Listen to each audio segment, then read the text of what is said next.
Look at these two very different snapshots of America. This week, the Dow Jones hit a historic all-time high of 30,000 points. Meanwhile, in Texas, thousands lined up to receive food for Thanksgiving at a food bank in Dallas. As COVID cases and unemployment continues to climb, Feeding America expects more than 50 million Americans to experience food insecurity, including about 17 million children. Join me now, Andrew Zimmern, host of MSNBC's What Eats Eating America, Nikita Stewart, assistant editor at the New York Times and author of Troop 6000, and Paco Velez, president and CEO of Feeding South Florida. Thank you all for joining me. Andrew, I want to start with you because you have done the beautiful documentary of how we are fed from the supply chain, starting with farm workers. Speak a little bit of where you see a lot of our insecurities, food insecurity taking place. Well, I think we're kind of far from that. You know, distribution issues can be solved. It's engineering. How much zucchini gets planted in different seasons around the country is simply a blocking and tackling issue. I think you hit the nail on the head during your introduction to this segment.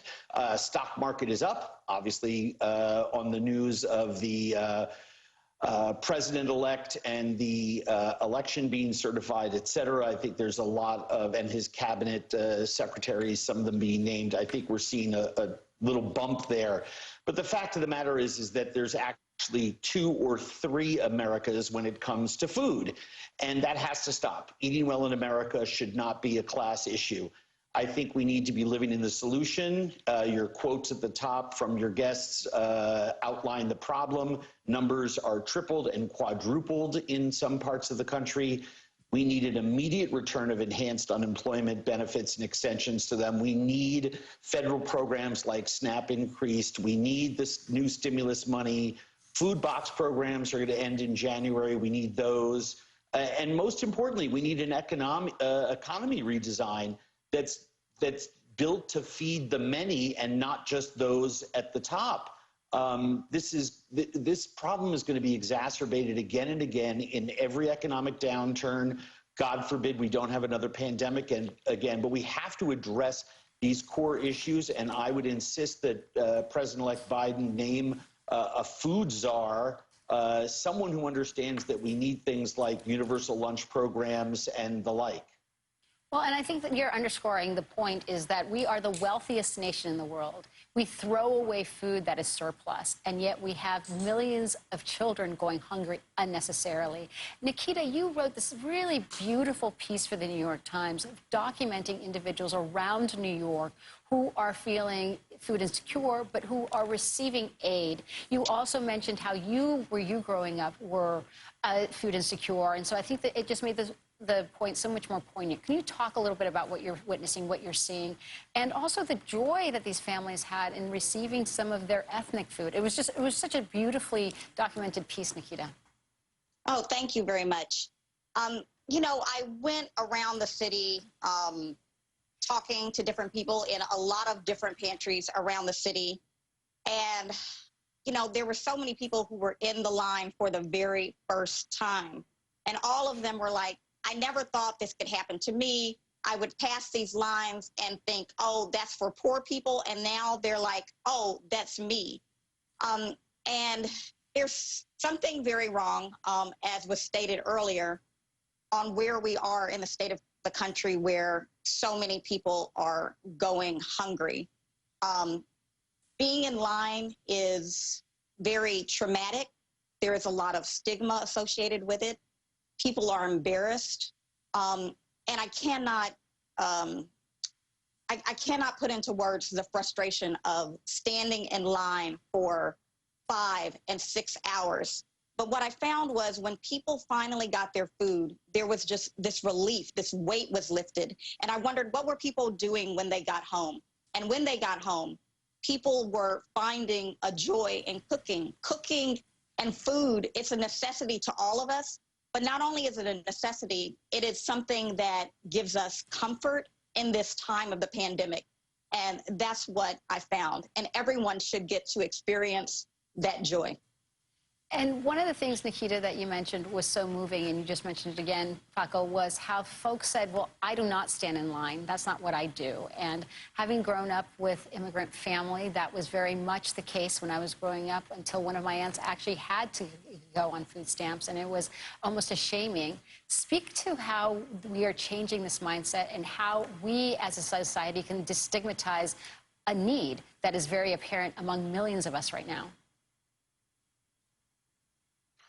So the need right now is incredibly large. So many families are struggling to put food on the table. We have so many businesses who are struggling, and they themselves are letting people go on furloughing and laying off folks. You need three things to survive. You need oxygen, food, and water. That stigma should not exist, especially when folks just need to put food on the table, need to survive, and need to continue to go on. Right now, all our families are struggling through no fault of their own. They have these needs, and they're struggling to keep a roof over their head. They're struggling to keep food on the table. And in order to provide food for their older adults or their grandparents, themselves, their children, unfortunately, these families need to go through lines until we can come together as a country and pass some sort of a package to help our families with these resources. So, Andrew, we're finding now that 1 in 6 restaurants are basically in the red. It looks like they may not be able to open by the close of 2020. What kind of support system oftentimes do restaurants and restaurant workers offer a lot of these food banks? Well, I think you have to understand it's all part of a very noble cycle. I mean, I'm on the board of several food rescue organizations and other groups around the country that help to make sure that waste is reduced in restaurants, et cetera. Restaurants, even though, and by the way, that 1 in 6 number is very shallow. I'll tell you right now, even if a stimulus package was given today to restaurants, and I've called for months along with the independent restaurant group to pass the Restaurants Act. The Independent Restaurant Coalition is very insistent on that. We have to save these businesses. It's a $1 trillion industry, but restaurants do so much in terms of providing food for a lot of the distribution points, and now restaurants have turned into distribution points themselves, because the food chain goes through restaurants in many cases, and it's simpler for them simply to open their doors and give away meals and provide boxes to those that can't afford them. I find it incredible. Restaurant people are the greatest people in the whole world. I find it incredible that while the entire industry is getting kneecapped, they are seeking every day to do what they can in their communities, in their neighborhoods, on their streets, to feed people. This is a national emergency, and I think those words, we sometimes, words matter, and we sometimes undersell the situation. I was listening to my esteemed colleagues. I've read Nikita many times in the paper, Feeding South Florida. I've been down there. I will just tell you right now, we cannot keep soft pedaling the impact of this. The numbers are larger than anyone imagines, because not only of the stigma associated, but the self-realization for people that they're actually juggling meals and juggling who gets to eat within a family, and the fact that so many people are burning credit card money and other things, that represents food insecurity, and that represents numbers that are going to continue to rise. I do not see a light at the end of the tunnel short term.